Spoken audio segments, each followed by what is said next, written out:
I don't talk much about what happened to me back in the fall of 2018. Even now, while I'm saying this out loud, I can feel that same cold pressure creeping up the back of my neck, like something is listening. My name doesn't matter, but I grew up hunting with my dad in northern Minnesota, on land so quiet that you could hear your own heartbeat echo in your ears. That place used to be home. It became something else the night I saw, felt, a thing that's been haunting me ever since. That season started like any other. I'd head out before sunrise, hike the old trails, and settle into the stand overlooking a narrow clearing. But looking back, there were warning signs I ignored. The woods had stopped sounding like woods. No birds, no rustling, not even the low groans of trees shifting in the wind. It was like everything that lived out there had quietly evacuated.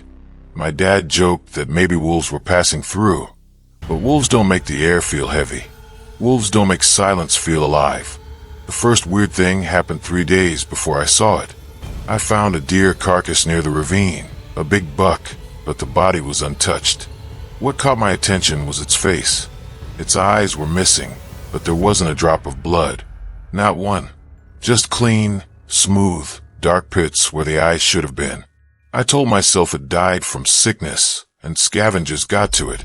But scavengers don't leave the rest of the deer perfectly intact. Scavengers don't avoid the meat. The real horror started that Friday. I'd settled into my stand before dawn, the forest pitch black, except for the faint glow of my red headlamp. Around 5:30, I heard footsteps, slow, deliberate, heavy. It wasn't a deer. Deer are cautious. They take quick, uneven steps. This sounded like something trying not to be loud, but failing. I held my breath, waiting. Then I heard breathing. Deep, raspy inhaling, like someone trying to quietly suck air through a damaged throat. It came from the tree line behind me. I turned, but my light barely pierced the darkness. When the sun finally pushed up behind the pines, the breathing stopped, and whatever was back there slipped away without a sound. I wanted to climb down and leave, but pride kept me in the stand. I wish it hadn't. Around 7:15, I heard snapping branches ahead of me. A buck walked into the clearing. Huge, easily the biggest I'd ever seen, but I froze before raising my rifle. Something was wrong. Its antlers were tangled with strips of fur that didn't match its body, like they once belonged to something else. And then it lifted its head and looked at me. The eyes, they were human. Not metaphorically human. Not human-like. Human, pale blue, glassy, and filled with a kind of recognition that shot straight through me. My stomach dropped. My hand started shaking so violently I nearly dropped my rifle. The buck stepped closer, slow and deliberate, like it knew exactly who I was. And then, as if its face couldn't get any worse, it opened its mouth, and I swear to God, it made a sound no deer should ever be able to make. It whispered my name. The voice wasn't perfect, like someone who had only heard my name once and was struggling to mimic it. My throat went dry instantly. I remember thinking, if I run, it'll chase me. If I stay, it'll come closer. My heart was hammering so hard I thought the creature would hear it. The thing took one more step, and the skin around its shoulders twitched like something underneath it was adjusting itself, rearranging limbs. That was enough. I jumped from the stand, hit the ground hard, and sprinted toward camp. Behind me, I heard crashing, branches snapping like toothpicks, heavy pounding footsteps keeping pace. I didn't dare look back. All I could hear was that breath again, right behind me, inflating and deflating like bellows. When I broke into the clearing near our cabin, everything suddenly went silent. The forest behind me didn't just quiet down. It shut off, the way a TV does when you pull the plug. I turned finally, expecting the creature to burst out of the tree lane, but nothing came, only the stillness. We packed up and left that afternoon. My dad kept asking what had happened, why I looked pale and sick. I couldn't speak. Not then. 2 days after we returned home, I found something hanging on our front porch, a strip of deer hide. tangled with pine needles and something that looked disturbingly like strands of human hair. I've moved twice since then. I don't hunt anymore. And sometimes, late at night, I'll hear that same rasping breath outside my bedroom window. Just once. Just enough to remind me it knows where I am, and that those pale blue eyes are still searching for me.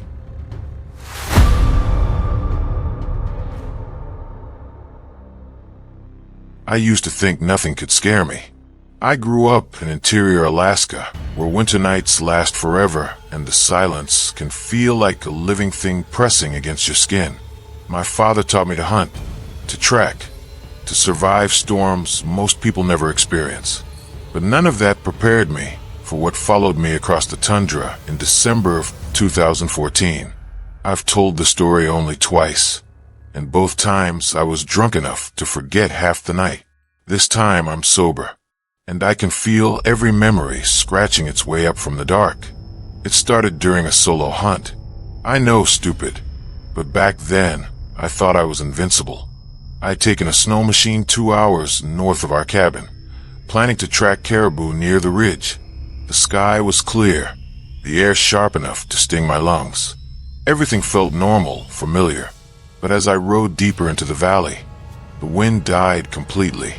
No movement, no shifting snow, not even the faint whistle the tundra usually gives off.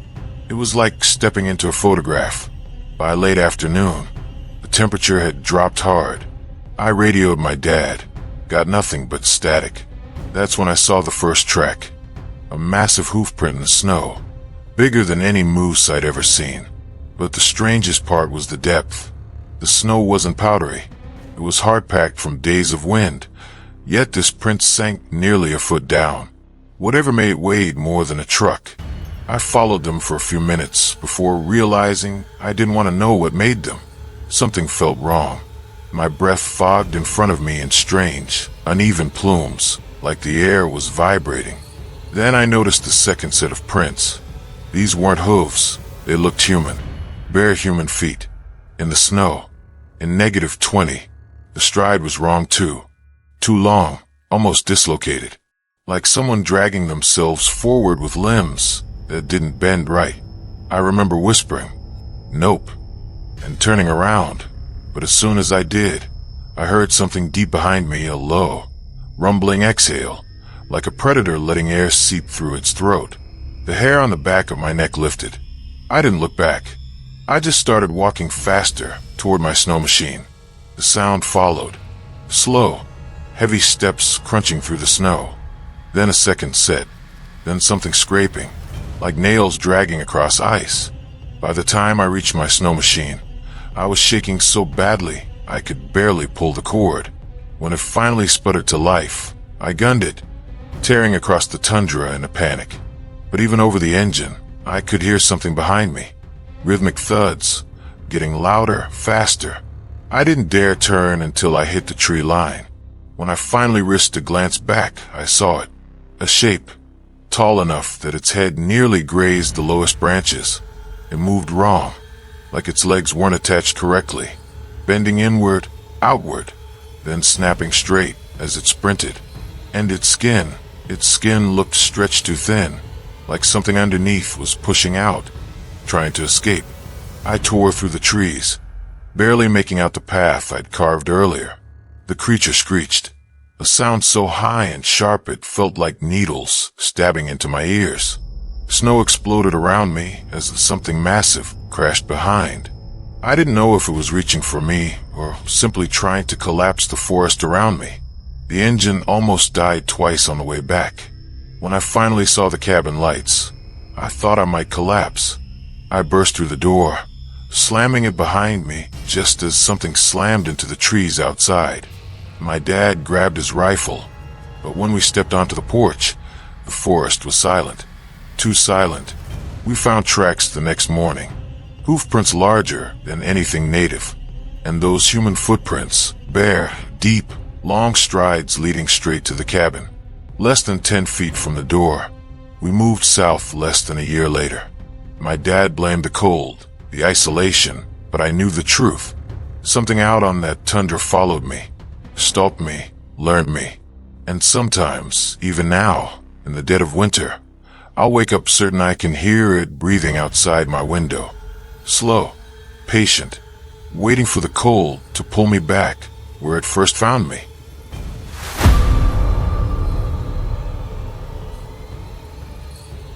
People always assume the scariest part of hunting is the animals. The bears, the wolves, the unpredictable reactions of something wounded. But the thing that nearly killed me wasn't an animal. I've been hunting in Wyoming since I was 12, and nothing, not storms, not predators, not darkness, ever shook me the way that thing did in 2020. I've tried to forget it, but sometimes when I close my eyes, I can still see its outline pressed against the canvas of the blind. The day started normally. I'd set up in an old ground blind overlooking a clearing, planning to wait for mule deer to pass at dusk. The blind had been there for years, canvas unbleached, zipper stiff, frame creaking in the wind. Inside, the air always smelled a little damp, like wet rope and old leaves. But it was familiar, safe, or so I thought. Around noon, things started to feel off. Birds stopped calling. The wind died. Even the insects seemed to vanish. The silence felt thick, like I was sitting underwater. I tried brushing it off, but unease kept crawling under my skin. Then, around 4 p.m., I heard footsteps. Not deer, not elk. Something heavier, slower, deliberate. Crunch, crunch, crunch. Each step measured, like it knew exactly how much noise it was making. My pulse quickened. I raised my binoculars and scanned the tree line, but there was nothing. Then the blind moved. Not from wind, from weight. Something pressed against the back wall, hard enough to bow the canvas inward. I froze. The sound that followed wasn't breathing. It was sniffing. Long, deep inhalations, like something dragging air through a narrow passage. The scent of rotting leaves and wet fur pushed through the tiny ventilation holes. My mouth went dry. I slowly raised my rifle, but my hand was shaking so badly the barrel tapped against the frame. The sniffing stopped. Then a voice, low, wet, and almost human, mimicked a sound I had made earlier. A soft throat clear. My own throat clear. Perfectly repeated, but wrong. The timing was off, the pitch slightly too deep, like someone imitating a sound they didn't fully understand. I remember thinking, if I make another noise, it's going to copy it. And if it can copy sounds, maybe it can learn me. The blind shifted again as something tall moved around to the front. Through the small mesh window, I saw it. Just a silhouette at first. Thin, long-limbed, standing perfectly still between the trees. Its head was wrong. Too narrow and tall, as if stretched vertically. Then it bent down fast, bringing its face inches from the mesh. All I could see were eyes, cloudy, milky, but reflecting light in a way that felt intelligent, predatory. I stumbled back, knocking over my chair. The creature reacted instantly, pressing its hand against the mesh. The fingers were too long, bending at strange angles like broken branches. I bolted for the back exit, ripping the zipper open. The sound echoed through the clearing, and the creature shrieked, a sound like metal screaming. I ran blindly through the trees, branches tearing at my clothes. Behind me, I heard it crashing after me, those long limbs slamming against trunks. I don't know how long I ran. When I finally burst into the service road where my truck was parked, I didn't even look back. I threw myself inside, started the engine, and floored it. In the rearview mirror, for a split second, I saw it emerge from the trees, tall, twisted, head cocked at an unnatural angle, watching me leave. Not chasing, watching, like it knew I'd be back someday.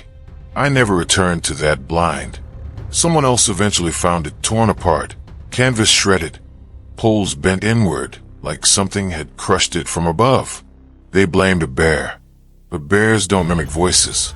Bears don't press their faces against fabric just to stare at you. And sometimes, late at night, I'll wake up to a soft sound outside my window. A throat clear. My own. Repeated back to me.